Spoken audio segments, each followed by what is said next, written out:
The 2011 Uwezo National Assessment was carried out in February and March 2011.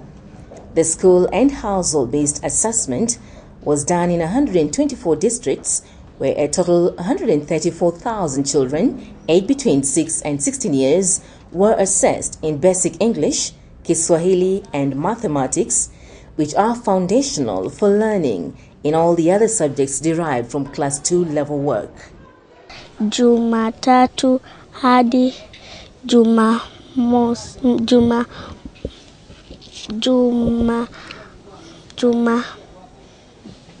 mimi ninapumzika Jumamosi. 7,000 volunteers carried out the assessment, reaching out the most remote villages in the country. In total, 72,000 households in over 3,600 villages were surveyed and 3,574 schools visited. Though the findings show a slight improvement in all areas from the results of 2010, this year's report highlights various aspects on schooling and learning in Kenya. The results of the assessment indicate that only 3 out of 10 children in Class 3 can do Class 2 work, while half of Class 4 children cannot read a Class 2 English story. Worse still, 9 out of 100 children in Class 8 cannot do Class 2 mathematics. Arid and semi-arid areas still lag behind in education despite all the efforts that have been made to improve the education in these areas. The number of children who are out of school in the northern Kenya is more than 4 times the national average. In some counties like Garissa, Turkana and Samburu, nearly 4 out of 10 children are out of school. In northern Kenya, most of the Class 3 pupils in these areas cannot do Class 2 work. The assessment has established that a Class 2 pupil from Kiambu County has 7 times chances of doing Class 2 work than a child in Garissa County. There is, however, a point of note that Western Province is not performing well, and children in this province are 28% points lower than Central Province and 12% points lower than the national average. But I think this can be an aspect to be picked up by other researchers as to why Western Province has remained steady, whereas other provinces have improved in terms of learning competences. One of the unique features of the 2011 assessment is the ability to test the visual ability of the children. A 6-meter string and the letter E were used to measure the visual ability of the pupils.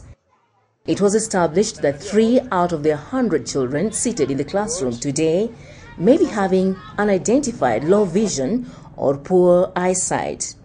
The learning levels of these children are 27% points lower than that of children without visual difficulty. And in terms of even presenting our findings on learning competences, we can be able now to isolate those that had visual difficulties and those that did not have any visual difficulties. The assessment also sought to establish other factors that may be affecting learning at home. One area was the environment in which the children live.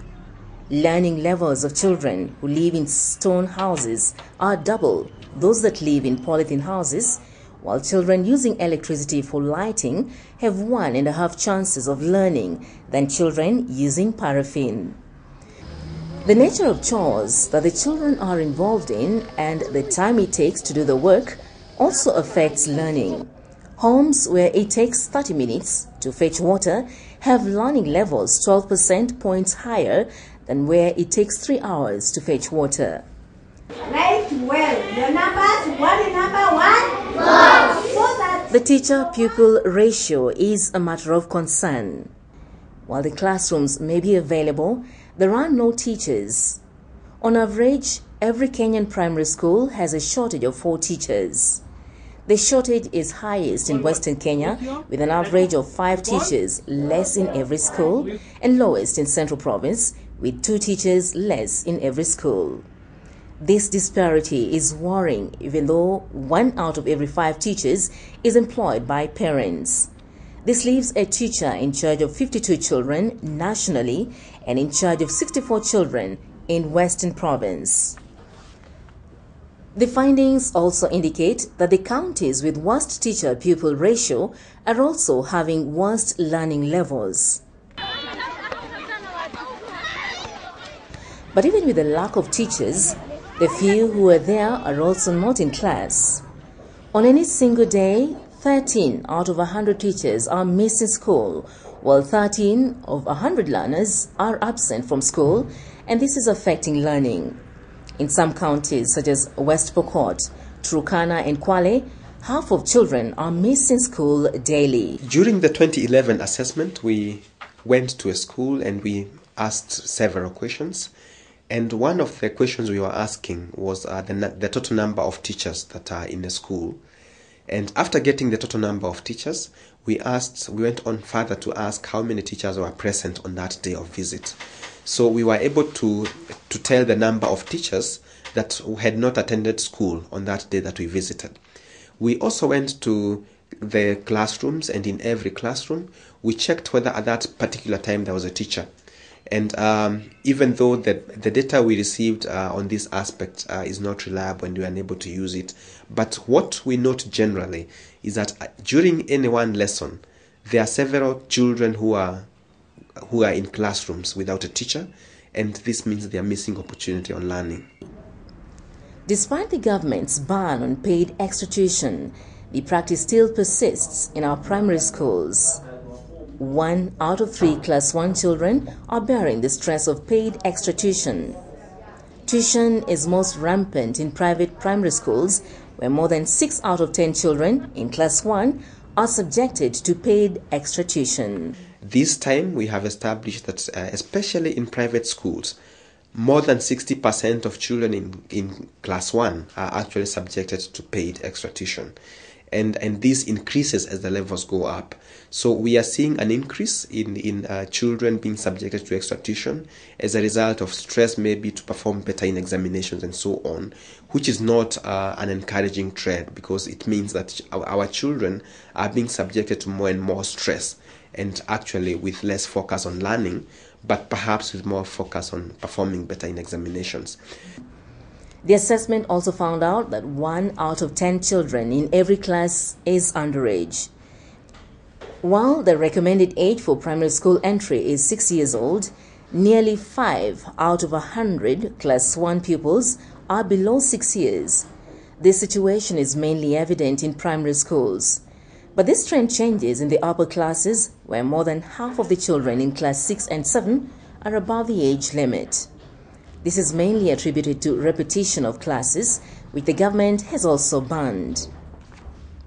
The assessment was not only interested in what is happening in the class, but the school environment as well. The findings indicate that some schools are lacking even the basic amenities. More than 10 out of 100 schools have no usable toilet. Nationally, 1 toilet is being used by more than 90 children, as opposed to the Ministry of Education standard of 30 children per toilet. Only less than 1 out of 4 schools have a stocked first aid kit, while only 3 out of 10 have a fire extinguisher. In every class, 16 out of 100 children are seated on the floor due to lack of desks. The assessment also established that the involvement of parents in the children's education had a great bearing on the child's education. It was found that parents who have been to school tend to be more involved in their children's education than those whose parents have never enrolled in school. Nationally, 15% of fathers and 19% of mothers have never been to school. The children of these parents are more than 30 times likely to be out of school than of parents who have been to secondary school. The learning levels of children whose parents have post-secondary education are close to 3 times more than children whose parents have never been to school. The more learned a father or a mother is, the more likely it is that their children will attend school, and the more likely it is that their children will learn better in Kiswahili, English and mathematics. So what is there to get concerned about are actually the 15% fathers and 19% mothers who have never been to school, and this may call for specialist strategies in terms of reaching them. On a positive note, however, parents are getting concerned about their children's learning through attending school meetings and discussing with teachers about their children's learning. Parents are participating in improving learning. Half of Kenyan parents report narrating stories to their children, teaching children new words and how to pronounce them, encouraging their children to read, write, and count at home, and this is helping. These findings are expected to encourage citizen action in demanding quality education for children and begin debating on what can be done to improve learning in schools. It is Kenyans who will take action, and that for any quality of education to be achieved in this country, it is the responsibility of every person. It is the responsibility of the parent, of the teacher, of the head teacher, of even neighbors and community members. So what we say is that with this evidence, every Kenyan is in a position to do something, because education is something that touches on everyone. So with these findings, it would be about communities, about districts, about decision makers, about parents to sit together and look at the evidence that there is, and together decide on the course of action that they would take. As we say, elimu bora jukumu langu. You can be part of this change. If every citizen takes some action, the change we seek will happen. Our children will learn.